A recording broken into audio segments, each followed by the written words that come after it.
Hello friends, welcome back our YouTube channel part 2 video. ಈ ವಿಡಿಯೋದಲ್ಲಿ ನಮಗೆ ದರ್ಶನ ಎಷ್ಟೊತ್ತಿಗಾಯಿತು, ಏನೇನೆಲ್ಲ ನೋಡಿದ್ವಿ ದೇವಸ್ಥಾನದಲ್ಲಿ ಅಂತೆಲ್ಲ ತಿಳಿಸ್ಕೊಡ್ತೀನಿ. ಹಾಗಾಗಿ ಈ ವಿಡಿಯೋನೆಲ್ಲರೂ ಕೊನೆವರೆಗೂ ನೋಡಿ ಫ್ರೆಂಡ್ಸ್. ಈಗ ಫಸ್ಟ್ ನಿಮಗೆ ನಾನು ರೂಮ್ ಬುಕ್ಕಿಂಗ್ ಹೆಂಗೆ ಮಾಡ್ಕೊಳ್ಳೋದು ಅಂತ ಹೇಳ್ಕೊಡ್ತೀನಿ. ಫಸ್ಟ್ CRO ಆಫೀಸಿಗೆ ಏನು ತೋರಿಸ್ತಿದ್ದೀನಲ್ಲ, ಇದು CRO ಆಫೀಸ್ ಅಂತ. ಈ CRO ಆಫೀಸ್ ಹತ್ರ ಹೋಗಿ ಕೆಳಗಡೆ ಆಫೀಸ್ ಇರುತ್ತೆ. ಆಫೀಸಲ್ಲಿ ಹೋಗಿ ನಿಮ್ಮ ID ಪ್ರೂಫ್ ಅಂದರೆ ಆಧಾರ್ ಕೊಟ್ಬಿಟ್ಟು ಫೋನ್ ನಂಬರ್ ಹೇಳಿ ರಿಜಿಸ್ಟ್ರೇಷನ್ ಮಾಡಿದ್ರೆ ಒಂದು ಚೀಟಿ ಕೊಡ್ತಾರೆ. ಆ ಚೀಟಿನ ಇಟ್ಕೊಂಡು ನಿಮ್ಮ ಫೋನಿಗೆ ಆಫ್ಟರ್ 120 ಮಿನಿಟ್ಸಲ್ಲಿ ಮೆಸೇಜ್ ಬರುತ್ತೆ. ನೋಡಿ, ಇದೇ ಆ ಕೌಂಟರು. ಈ ಕೌಂಟರ್ಗಳಲ್ಲಿ ಹೋಗಿ ನಿಮ್ಮ ಫೋನ್ ನಂಬರು ಮತ್ತು ಆಧಾರ್ ಕಾರ್ಡ್ ತೋರಿಸಿದ್ರೆ ನಿಮಗೆ ರಿಜಿಸ್ಟ್ರೇಷನ್ ಮಾಡಿಕೊಡ್ತಾರೆ. ಈ ಥರ ಸ್ಲಿಪ್ ಕೊಡ್ತಾರೆ. ಈ ಥರ ಸ್ಲಿಪ್ ಕೊಟ್ಟಾದಮೇಲೆ ನಿಮಗೆ ಆಫ್ಟರ್ 120 ಮಿನಿಟ್ಸಲ್ಲಿ ಮೆಸೇಜ್ ಬರುತ್ತೆ ಇಂಥ ಕಡೆ ಅಲರ್ಟ್ ಆಗಿದೆ ಅಂತ. ನಮಗೆ HVCಲಿ ಅಲರ್ಟ್ ಆಗಿತ್ತು, HVCಯಲ್ಲಿ F ಅಲರ್ಟ್ ಆಗಿತ್ತು. ರೂಮು ಸ್ವಲ್ಪ ಚಿಕ್ಕದೇ ಇತ್ತು. ನಾವು 3 ಜನ ಅಂತ ಹೇಳಿದ್ರಿಂದ ಚಿಕ್ಕದೇ ಕೊಟ್ಟಿದ್ದರು. ಹಾಗಾಗಿ ನೋಡಿ, HVCಯಲ್ಲಿ ರೂಮು ಎಲ್ಲ ಹೀಗೆ ಇದೆ. ನಮಗೆ HVC ಸಿಕ್ಕಿದ್ರಿಂದ ರೂಮ್ ಹೀಗಿತ್ತು. ಇದೇ ಫಸ್ಟ್ ಟೈಮ್ ನಮಗೆ HVCಲಿ ಸಿಕ್ಕಿತ್ತು. ಹಾಗಾಗಿ HVCಲಿದ್ದು ಸ್ನಾನ ಎಲ್ಲ ಮಾಡಿ ರೆಸ್ಟ್ ತೊಗೊಂಡು ಸ್ಟೇ ಮಾಡಿ ದರ್ಶನಕ್ಕೆ ಹೋಗಿದ್ವಿ. ಹಾಗಾಗಿ HVC ರೂಮು ಈ ಥರ ಇದೆ. HVC ಅಂದರೆ ಹಿಲ್ಸ್ ವ್ಯೂ ಕಾಟೇಜಸ್ ಅಂತ. ನಮಗೆ ಯಾವಾಗಲೂ ಸಿಗ್ತಿದ್ದು GNC, ANC ಆ ಥರದ್ದು ಸಿಗ್ತಿದ್ದು. ಈ ಸರಿ HVC ಸಿಕ್ಕಿದೆ. ಇವು ರೂಮು ಸ್ವಲ್ಪ ಚಿಕ್ಕದೆ. ನೋಡಿ, ಈ HVC ರೂಮಲ್ಲೂ ಕೂಡ ವಾಶ್ರೂಮು, ಬಾತ್ರೂಮ್ ಎಲ್ಲ ಇದೆ. ಗೀಸರ್ ವ್ಯವಸ್ಥೆ ಕೂಡ ಇದೆ. ಬಟ್ ರೂಮ್ ಏನಂದರೆ ಚಿಕ್ಕದಷ್ಟೇ. ರೂಮ್ ಎಲ್ಲ ನೋಡ್ಕೊಂಡಾದ್ಮೇಲೆ ನೆಕ್ಸ್ಟ್ ನಾವು ಬಂದಿದ್ದು ವೆಂಕಟೇಶ್ವರ ಸ್ವಾಮಿ ಮೂರ್ತಿ ಇರೋ ತಕ್ಕೆ ಬಂದ್ವಿ ಫ್ರೆಂಡ್ಸ್. ನೋಡಿ, ಇದೆ ವೆಂಕಟೇಶ್ವರ ಸ್ವಾಮಿ ಮೂರ್ತಿ ಇರೋ ಜಾಗ.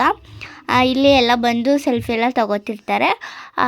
ಇದು ಏನು ಒಳಗೆ ದೇವ್ರು ಹೇಗಿದ್ದಾರೋ ಅದೇ ಥರ ನಿಲ್ಲಿಸಿದ್ದಾರೆ. ಹಾಗಾಗಿ ಚೆನ್ನಾಗಿದೆ ಫೋಟೋ ತೆಗಿಯೋಕ್ಕೆಲ್ಲ. ಹಾಗಾಗಿ ಇದು CRO ಆಫೀಸ್ ಹತ್ರ ಡೌನಿಗೆ ಬಂದರೆ ಇಲ್ಲಿ ಸಿಗುತ್ತೆ.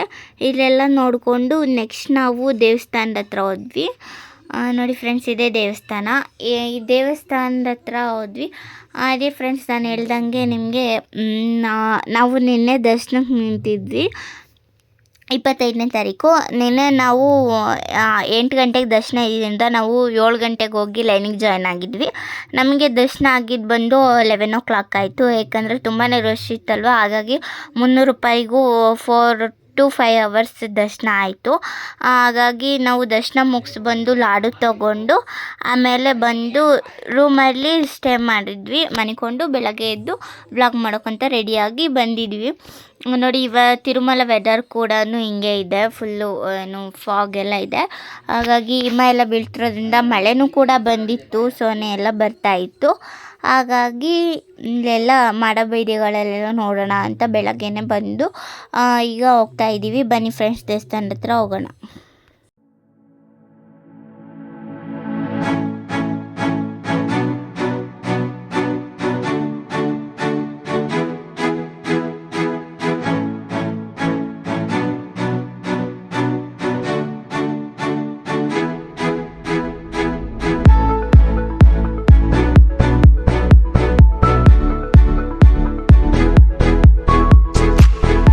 ನೋಡಿ ಫ್ರೆಂಡ್ಸ್, ಇದೆ ತಿರುಮಲ ದೇವಸ್ಥಾನ. ಹೇಗಿದೆ ನೋಡಿ. ವೆದರ್ ಕೂಡ ಸ್ವಲ್ಪ ಥಂಡಿ ವಾತಾವರಣ ಇದ್ದಿದ್ದರಿಂದ ಹೀಗೆ ಇದೆ. ಹಾಗಾಗಿ ಹೀಗೆ ವಿಡಿಯೋ ಮಾಡಿದ್ದೀನಿ. ಏಕೆಂದರೆ ಮಳೆ ಕೂಡ ಬರ್ತಾ ಇತ್ತು ಅಂಥದ್ರಲ್ಲೂ ವಿಡಿಯೋ ಮಾಡಿರೋದಾಗಿದೆ. ತುಂಬ ಮಳೆ ಮತ್ತು ಚಳಿ ಎರಡೂ ಕೂಡ ಇದೆ ತಿರುಮಲದಲ್ಲಿ. ಡಿಸೆಂಬರ್ ತಿಂಗಳಲ್ಲಿ ಚಳಿಗಾಲ ಇರೋದ್ರಿಂದ ತಿರುಮಲದಲ್ಲೂ ಕೂಡ ತುಂಬಾ ಚಳಿ ಇದೆ ಫ್ರೆಂಡ್ಸ್. ನೋಡಿ, ಇದು ಮುಂದೆಯಿಂದ ತೆಗ್ದಿರೋ ವಿಡಿಯೋ. ಎಷ್ಟು ಚೆನ್ನಾಗಿದೆ ದೇವಸ್ಥಾನ ಅಂದರೆ, ಮಳೆ ಗಾಳಿ ಚಳಿ ಏನೇ ಇದ್ದರೂ ಭಕ್ತರು ಮಾತ್ರ ಬರೋದು ಬಿಡೋದೇ ಇಲ್ಲ. ತುಂಬಾ ರಶ್ ಇದೆ. ನೀವೇ ನೋಡ್ತಿದ್ದೀರಲ್ಲ, ಜನ ಎಲ್ಲ ಎಷ್ಟು ಓಡಾಡ್ತಾ ಇದ್ದಾರೆ ಅಂತ. ನಾವು ಅಲ್ಲೆಲ್ಲ ಕೈ ಮುಗಿದು ದೇವಸ್ಥಾನದ ಹತ್ರ ಈಗ ನಾವು ವರಹಸ್ವಾಮಿ ದರ್ಶನ ಮಾಡೋಕ್ಕಂತ ಹೋಗ್ತಾ ಇದ್ದೀವಿ. ವರಹಸ್ವಾಮಿ ದೇವಸ್ಥಾನ ಎಲ್ಲಿದೆ ಅಂದರೆ ಕೆಲವ್ರಿಗೆ ಫುಲ್ ಕನ್ಫ್ಯೂಸನ್. ವೆಂಗಮ್ಮ ಅನ್ನಪ್ರಸಾದ ಕೇಂದ್ರದ ಸ್ಟ್ರೈಟ್ ರೋಡ್ ಬಂದು ಸ್ಟ್ರೈಟ್ ಬಂದರೆ ಸ್ವಲ್ಪ ಮುಂದೆ ಬಂದು ಇವಾಗ ನಾವು ಹೋಗ್ತಿದ್ದೀವಲ್ಲ ಹಾಗೆ ಸ್ಟ್ರೈಟ್ ಬಂದರೆ ಇಲ್ಲಿ ಒಂದು ಬೋರ್ಡ್ ಇದೆ, ಶ್ರೀ ವರಹಸ್ವಾಮಿ ಟೆಂಪಲ್ ಅಂತ. ಆರಂಭಕ್ಕೆ ತೋರಿಸಿರೋ ಕ್ಯೂ ಲೈನ್ ಒಳಗೆ ಹೋಗಿ ಜಾಯ್ನ್ ಆದರೆ ಅಲ್ಲೇ ವರಹಸ್ವಾಮಿ ದೇವಸ್ಥಾನ ಇರೋದು. ನಾವು ಅಲ್ಲಿ ಹೋಗಿ ದರ್ಶನ ಮಾಡ್ಬೋದು. ನೋಡಿ, ಇಲ್ಲಿ ಬೋರ್ಡ್ ಇದೆ. ನಾವು ಕೂಡ ಲೈನಿಗೆ ಹೋಗಿ ಜಾಯ್ನ್ ಆಗಿ ದರ್ಶನ ಮಾಡ್ಕೊಂಡ್ವಿ. ಒಳಗೆ ವಿಡಿಯೋ ತೆಗಿಯೋಂಗಿಲ್ಲ, ಹಾಗಾಗಿ ತೆಗ್ದಿಲ್ಲ ನೋಡಿ. ನೆಕ್ಸ್ಟ್ ನಾವು ವರಹಸ್ವಾಮಿ ದರ್ಶನ ಮುಗಿಸ್ಕೊಂಡು ಅಯ್ಯವರ್ಧನ ಸ್ವಾಮಿ ದೇವಸ್ಥಾನದ ಹತ್ರನೂ ಬಂದಿದ್ದೀವಿ. ಇದು ಅಯ್ಯವರ್ಧನ ಸ್ವಾಮಿ ದೇವಸ್ಥಾನ. ವರಹಸ್ವಾಮಿ ದೇವಸ್ಥಾನಕ್ಕಿಂತ ಸ್ವಲ್ಪ ಹಿಂದೆಯೇ ಇದೆ. ಈ ಬೀದಿಗಳಲ್ಲಿ ಸುಮಾರು ದೇವಸ್ಥಾನಗಳಿದೆ. ಆರಾಮಾಗೆಲ್ಲ ನೋಡಿಕೊಂಡು ಮುಂದೆ ಹೋಗ್ಬೋದು. ನೋಡಿ, ಎಷ್ಟು ಚಳಿ ಇದ್ರೂ ಪುಷ್ಕರಣಿಲೂ ಸ್ನಾನ ಮಾಡ್ತಿದ್ರು ಭಕ್ತರು. ಎಲ್ಲ ಕಡೆನೂ ಓಡಾಡ್ತಾನೆ ಇದ್ದರು. ಏನೇ ಚಳಿ ಗಾಳಿ ಏನಿದ್ರು ಭಕ್ತರಿಗೆ ಏನು ಇಲ್ಲ. ತಿರುಮಲದಲ್ಲಿ ಎಂಥದ್ರಲ್ಲೇ ಓಡಾಡಿದ್ರು ನಮಗೇನು ಆಗಲ್ಲ ಅನ್ನೋದೊಂದು ಇದೆಯಲ್ಲ ಭಕ್ತಿ, ಅದಕ್ಕೆ ಜನ ಎಲ್ಲ ಓಡಾಡ್ತಾ ಇರ್ತಾರೆ. ನೋಡಿ ಫ್ರೆಂಡ್ಸ್, ಇಲ್ಲೆಲ್ಲ ಜನ ಓಡಾಡ್ತಾ ಇದ್ದಾರೆ. ಇದು ಮಾಡಬೀದಿ ಅಂತ. ನಮಗೆ ದೇವಸ್ಥಾನದ ಅಕ್ಕಪಕ್ಕ ಇರೋದೆಲ್ಲ ಮಾಡಬೀದಿ ಅಂತ. ಅಲ್ಲಿ ಯಾರೂ ಚಪ್ಪಲಿಗಳನ್ನು ಧರಿಸಿ ಓಡಾಡಲ್ಲ. ಹಾಗಾಗಿ ನೀವು ಯಾರಾದರೂ ಸ್ಲಿಪ್ಪರ್ ಹಾಕ್ಕೊಂಡು ಹೋಗಬೇಡಿ. ಯಾಕಂದರೆ ಅದು ಪವಿತ್ರವಾದ ಸ್ಥಳ ಆಗಿರೋದ್ರಿಂದ ಎಲ್ಲರೂ ಬರಿಗಾಲಲ್ಲೇ ನಡೀತಾರೆ. ಹಾಗಾಗಿ ಮಾಡಬೀದಿಗಳನ್ನು ನಾವು ಭಕ್ತಿಯಿಂದ ನೋಡೋದಾದರೆ ನಾವು ಯಾವುದೇ ರೀತಿ ಪಾದರಕ್ಷೆಗಳನ್ನು ಬಳಸಲ್ಲ. ಬಳಸಬಾರ್ದು. ನೀವು ಯಾರು ಹಾಕ್ಕೊಂಡು ಹೋಗ್ತೀರಾ ದಯವಿಟ್ಟು ಯಾರು ಹಾಕ್ಕೊಂಡು ಹೋಗಬೇಡಿ. ಈಗೇನು ತೋರಿಸ್ತಿದ್ದೀನಲ್ವ, ಇದು ವರಹಸ್ವಾಮಿ ದೇವಸ್ಥಾನ. ನೋಡಿ, ಅಲ್ಲಿಂದ ಕ್ಯೂ ಲೈನ್ ಬರ್ತಾ ಇದೆ. ನಮಗೆ ವರಹಸ್ವಾಮಿ ದೇವಸ್ಥಾನದಲ್ಲಿ ಒಂದು 10-15 ಮಿನಿಟ್ಸ್ ಒಳಗೆಲ್ಲ ನಮಗೆ ದರ್ಶನ ಆಗುತ್ತೆ. ಅಲ್ಲೆಲ್ಲ ದರ್ಶನ ಮುಗಿಸ್ಕೊಂಡಾದ್ಮೇಲೆ ನೆಕ್ಸ್ಟ್ ಬಂದಿದ್ದು ನಾವು TTD ಚಾನಲಲ್ಲಿ ಬರುತ್ತಲ್ಲ, ವೆಂಕಟೇಶ್ವರ ಸ್ವಾಮಿ ಮೂರ್ತಿ ಇರೋದು, ಅಲ್ಲಿಗೆ ಬಂದಿದ್ದೀವಿ. ನೋಡಿ ಎಷ್ಟು ಚೆನ್ನಾಗಿದೆ ಅಂತ. ಅದಾದಮೇಲೆ ಅದ್ರ ಪಕ್ಕನೇ ಇರೋದು ಫ್ರೆಂಡ್ಸ್ ಸಹಸ್ರ ದೀಪಾಲಂಕಾರ ಮಂಟಪ. ಇಲ್ಲಿ ಸಹಸ್ರ ದೀಪಾಲಂಕಾರ ಸೇವೆ ಅಂದರೆ ಆಜಿತ ಸೇವೆಯಲ್ಲಿ ಒಂದು ಸಹಸ್ರ ದೀಪಾಲಂಕಾರ ಸೇವೆ, ಆ ಸೇವೆ ನಡೆಯುವಂಥ ಮಂಟಪನೇ ಸಹಸ್ರ ದೀಪಾಲಂಕಾರ ಸೇವೆ ಮಂಟಪ ಇದೆ. ಇಲ್ಲಿ ಸಂಜೆ 5 ಗಂಟೆಗೆ ಸೇವೆ ನಡೆಯುತ್ತೆ, ನೋಡ್ಬೋದು. ಅದಾದಮೇಲೆ ನೆಕ್ಸ್ಟ್ ನಾವು ಬಂದಿದ್ದು ಆಂಜನೇಯ ಸ್ವಾಮಿ ದೇವಸ್ಥಾನದ ಹತ್ರ ಬಂದು ಇಲ್ಲಿ ಸ್ವಾಮಿಗೆ ಅಖಂಡ ಪೂಜೆ ಮಾಡಿ ನಾವು ಬೇಡಿಕೊಂಡು ಮತ್ತೆ ದರ್ಶನ ಎಲ್ಲ ಸಿಗಲಿ ಅಂತ. ಅದಾದಮೇಲೆ ನಾವು ನೆಕ್ಸ್ಟ್ ಆಂಜನೇಯ ಸ್ವಾಮಿ ದೇವಸ್ಥಾನದ ಹತ್ರ ಬಂದ್ವಿ. ನೋಡಿ ಫ್ರೆಂಡ್ಸ್, ಇದೆ ಆಂಜನೇಯ ಸ್ವಾಮಿ ದೇವಸ್ಥಾನ. ಆಂಜನೇಯ ಸ್ವಾಮಿ ದೇವಸ್ಥಾನಕ್ಕೆ ಬರಬೇಕಂದ್ರೆ ತಿರುಮಲ ದೇವಸ್ಥಾನದಿಂದ ಒಂದು 10 ಸ್ಟೆಪ್ಸ್ ಹತ್ಕೊಂಡು ಮುಂದೆ ಬಂದರೆ ಆಂಜನೇಯ ಸ್ವಾಮಿ ದೇವಸ್ಥಾನ ಸಿಗುತ್ತೆ. ಅದೇ ಶಾಪಿಂಗ್ ಕಾಂಪ್ಲೆಕ್ಸ್ ಎಲ್ಲ ಇದೆಯಲ್ಲ ಅಲ್ಲಿ. ನೋಡಿ, ಇದೆ ಆಂಜನೇಯ ಸ್ವಾಮಿ ದೇವಸ್ಥಾನ. ಆಂಜನೇಯ ದೇವಸ್ಥಾನದಿಂದ ನಿಂತ್ಕೊಂಡು ಹೊರಡಿದ್ರೆ ನಮಗೆ ತಿರುಮಲ ದೇವಸ್ಥಾನ ಈ ಥರ ಕಾಣುತ್ತೆ. ನೆಕ್ಸ್ಟ್ ನಾವು ಹೋಗಿದ್ದು ಶಾಪಿಂಗ್ ಕೌಂಟರ್ಸ್ ಹತ್ರ. ನೋಡಿ, ಶಾಪಿಂಗ್ ಕೌಂಟರ್ಸ್ ಇಲ್ಲಿದೆ. ಸ್ವಲ್ಪ ಮುಂದೆ ಹೋದರೆ ನೀವೇನು ಬೇಕೋ ಶಾಪಿಂಗ್ ಮಾಡ್ಬೋದು. ಅದಾದಮೇಲೆ ನೆಕ್ಸ್ಟ್ ನಾವು ವೆಂಗಮಾಂಬ ಅನ್ನಪ್ರಸಾದ ಕೇಂದ್ರ ಹತ್ರ ಬಂದ್ವಿ ಊಟ ಮಾಡೋಕ್ಕೋಸ್ಕರ.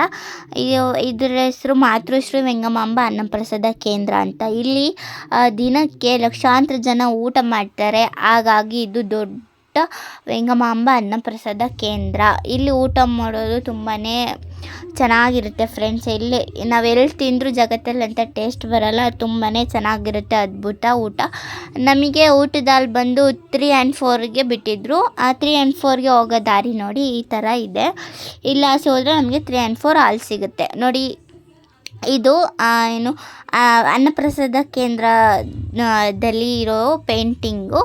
ಈ ಥರ ಪೇಂಟಿಂಗ್ ಮಾತ್ರ ತುಂಬ ಚೆನ್ನಾಗಿದೆ, ಚೆನ್ನಾಗಿ ಮಾಡಿದ್ದಾರೆ ಪೇಂಟಿಂಗು. ಈ ಥರ ಪೇಂಟಿಂಗ್ ಎಲ್ಲ ನೋಡಿಕೊಂಡು ನಾವು ನೆಕ್ಸ್ಟು ಊಟದ ಹಾಲೊಳಗೆ ಹೋಗೋಣ ಬನ್ನಿ. ನೋಡಿ ಫ್ರೆಂಡ್ಸ್, ಇದೆ ಊಟದ ಹಾಲು ಎಷ್ಟು ದೊಡ್ಡದಿದೆ ಅಂತ. ಅಂದರೆ ಇದು 3 and 4 ಹಾಲು. ಅಲ್ಲಲ್ಲಿ ಇಷ್ಟು ಜನ ಒಂದು 1000 ಮೆಂಬರ್ಸ್ ಕೂರೋ ಅಷ್ಟು ಹಾಲು ದೊಡ್ಡದಿದೆ. ಈ ಹಾಲಲ್ಲಿ ಕೂತ್ಕೊಂಡು ಎಲ್ಲ ಊಟ ಮಾಡ್ತಾರೆ. ಹಾಗಾಗಿ ನಾವು ಊಟ ಮಾಡೋಕ್ಕೋಸ್ಕರ ಬಂದಿದ್ದೀವಿ. ಬನ್ನಿ ಫ್ರೆಂಡ್ಸ್, ಊಟ ಯಾವ ಥರ ಇರುತ್ತೆ ಅಂತ ನೋಡೋಣ. ಬಾಳೆ ಎಲೆಯೆಲ್ಲ ಹಾಕಿ ರೆಡಿ ಮಾಡಿದ್ದಾರೆ. ಬನ್ನಿ ಊಟ ಹೇಗಿರುತ್ತೆ ಅಂತ ನೋಡೋಣ. ಫ್ರೆಂಡ್ಸ್, ನಾವು ಊಟದ ಅಲ್ಲಿಗೆ ಹೋಗೋ ಅಷ್ಟೊತ್ತಿಗೆ ಎಲ್ಲ ರೆಡಿ ಮಾಡಿ ಇಟ್ಕೊಂಡಿರ್ತಾರೆ.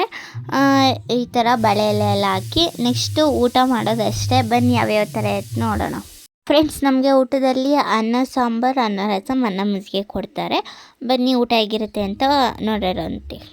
ಕೋಟಿ ಜನ್ಮದ ಫಲವಿದು, ಕೋಟಿ ತಪಗಳ ವರವಿದು, ಅನ್ನಪೂರ್ಣೇಶ್ವರಿಯ ಸ್ವತಃ ಅನ್ನದಮೃತ ಕಲಿಸಿ ತಿನಿಸು ಅರ್ಧನಾರೀಶ್ವರನ ದಾಸರ ದಾಸೋಹವಿದು. ಫ್ರೆಂಡ್ಸ್, ನಾವು ತಿರುಮಲದಲ್ಲಿ ಊಟ ಎಲ್ಲ ಮುಗಿಸ್ಕೊಂಡು ನೆಕ್ಸ್ಟ್ ನಾವು ಅಲ್ಮೇಲ್ ಮಂಗಪುರ ದೇವಸ್ಥಾನಕ್ಕೆ ಬಂದ್ವಿ. ಅಲ್ಮೇಲ್ ಮಂಗಪುರ ದೇವಸ್ಥಾನಕ್ಕೆ ಬರೋ ಅಷ್ಟೊತ್ತಿಗೆ 6 ಗಂಟೆ ಆಗಿತ್ತು. 6 ಗಂಟೆಗೆ ಬಂದು ದರ್ಶನ ಮುಗಿಸಿ ಅಲ್ಲಿ ಕೂಡ ವಿಡಿಯೋ ಮಾಡ್ಕೊಂಡಿದ್ದೆ. ಅಲ್ಲಿ ದೇವಸ್ಥಾನದೊಳಗೆಲ್ಲ ತೋರ್ಸೋಕ್ಕಾಗಲ್ಲ, ಅಲ್ಲೂ ಫೋನ್ ಕೂಡ ಎಂಟ್ರಿ ಇಲ್ಲ. ಹಾಗಾಗಿ ಗೋಪುರ ಏನಿತ್ತಲ್ವ ಅದನ್ನು ತೋರಿಸಿದ್ದೀನಿ. ಇಲ್ಲೂ ಅಷ್ಟೇ ಒಂದು ನಿಮಗೆ 10-20 ಮಿನಿಟ್ಸಲ್ಲೆಲ್ಲ ದರ್ಶನ ಆಗುತ್ತೆ. ಈ ಸರಿ ಏನೋ ಮಿನಿಸ್ಟ್ರು ಬಂದಿದ್ರು ಅಂತ ನಮಗೆ ಸ್ವಲ್ಪ ದರ್ಶನ ಹೊತ್ತು ಜಾಸ್ತಿ ಆಯಿತು. ನೋಡಿ, ಇದೇ ಅಲ್ಮೇಲ್ ಮಂಗಪುರ ದೇವಸ್ಥಾನ. ಇದ್ರ ಹೆಸರು ತಿರುಚನೂರು ಅಂತ. ಇಲ್ಲಿ ಪದ್ಮಾವತಿ ಅಮ್ಮ ನೆಲೆಸಿದ್ದಾರೆ. ಇದಾದಮೇಲೆ ಫ್ರೆಂಡ್ಸ್ ನಾವು ನೆಕ್ಸ್ಟ್ ಹೋಗಿದ್ದು ಗೋವಿಂದರಾಜ ಸ್ವಾಮಿ ದೇವಸ್ಥಾನಕ್ಕೆ ಬಂದ್ವಿ. ಇಲ್ಲಿ ಗೋವಿಂದರಾಜ ಸ್ವಾಮಿ ದೇವರು ನೆಲೆಸಿದ್ದಾರೆ. ಇಲ್ಲೂ ಕೂಡ ನಾವು ದರ್ಶನ ಮಾಡಿಕೊಂಡು ಹೊರಟ್ವಿ. ಇಲ್ಲೂ ಅಷ್ಟೇ ನಿಮಗೆ 10 ಮಿನಿಟ್ಸಲ್ಲೆಲ್ಲ ದರ್ಶನ ಆಗೋಗುತ್ತೆ. ಇದು ರೈಲ್ವೆ ಸ್ಟೇಷನ್ಗೆ ಹತ್ರ ಆಗಿರೋದ್ರಿಂದ ನಮ್ಮದು ಇದೇ ಲಾಸ್ಟ್ ಪಾಯಿಂಟು. ಇಲ್ಲಿಗೆ ಬಂದು ದರ್ಶನ ಮುಗಿಸಿ ನಾವು ಹೊರಡ್ತೀವಿ ಟ್ರೈನ್ಗೆ. ರೈಲ್ವೆ ಸ್ಟೇಷನ್ ಇದೆಯಲ್ಲ, 10 ಗಂಟೆಗೆ ನಮ್ಮ ಬೆಂಗಳೂರಿಗೆ ಟ್ರೈನ್ ಇದೆ, ನಾವು ಹೊರಡ್ತೀವಿ. ಇಲ್ಲಿಗೆ ನಮ್ಮ ಜರ್ನಿ ಮುಗಿಯುತ್ತೆ ತಿರುಮಲದು. ನಿಮಗೆಲ್ಲ ಯಾರ್ಯಾರಿಗೆ ಈ ವಿಡಿಯೋ ಎಲ್ಲ ಇಷ್ಟ ಆಗಿದೆ ಎಲ್ಲ ಲೈಕ್ ಮಾಡಿ, ಶೇರ್ ಮಾಡಿ, ಕಮೆಂಟ್ ಮಾಡಿ.